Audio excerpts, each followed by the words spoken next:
Morning 9th class. आज हम पढ़ेंगे क्षितिज भाग 1 और उसके पाठ 8 के बारे में। पाठ का नाम है एक कुत्ता और एक मैना।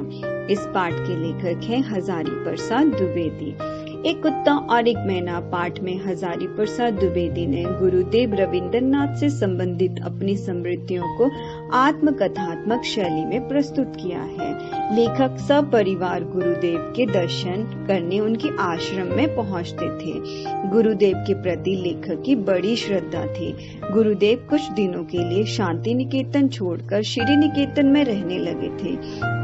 एक दिन लेखक सपरिवार कविंद्र के दर्शन के लिए वहां पहुंच गए। गुरुदेव ने बच्चों के साथ छेड़छाड़ की, कुशल प्रश्न पूछे, फिर मूक हो गए। उसी समय एक कुत्ता वहां आ गया। वह अपनी पूंछ हिलाने लगा। गुरुदेव ने उसकी पीठ पर हाथ फेर दिया। वे मूक प्राणी उस स्नेह रस के अनुभव से आनंदित हो गया था।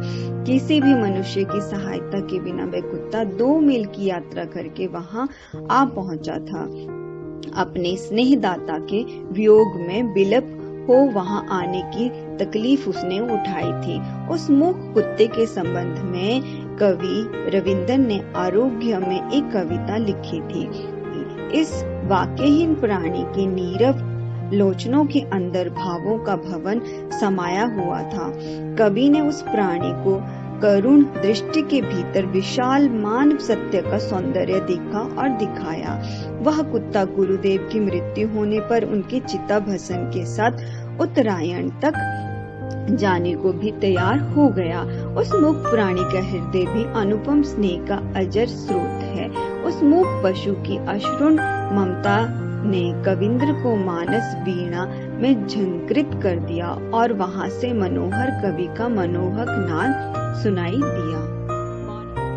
दूसरी बार की बात है, बगीचे में गुरुदेव फल फूल पत्तों को ध्यान से देखते हुए टहल रहे थे।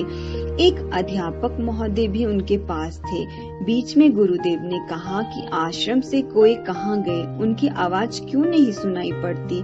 सर्वव्यापक पक्षी समझते हुए किसी ने भी कौओं की ओर ध्यान नहीं दिया था।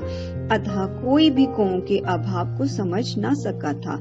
परंतु गुरुदेव के निरीक्षण निपुण नयन उसको भी देख सकते थे। उनकी पैनी दृष्टि अणु अणु में पहुंचने वाली थी। एक दिन लेखक गुरुदेव के निकट बैठे थे। उस समय एक लंगड़ी मैना फुदक रही थी।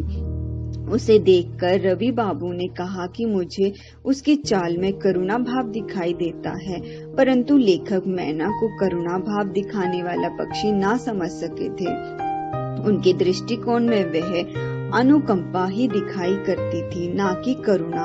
उन्होंने ये समझा था कि मैना नाच गा और आनंद नृत्य और समय बिताने वाला सुख लोलुप पक्षी है।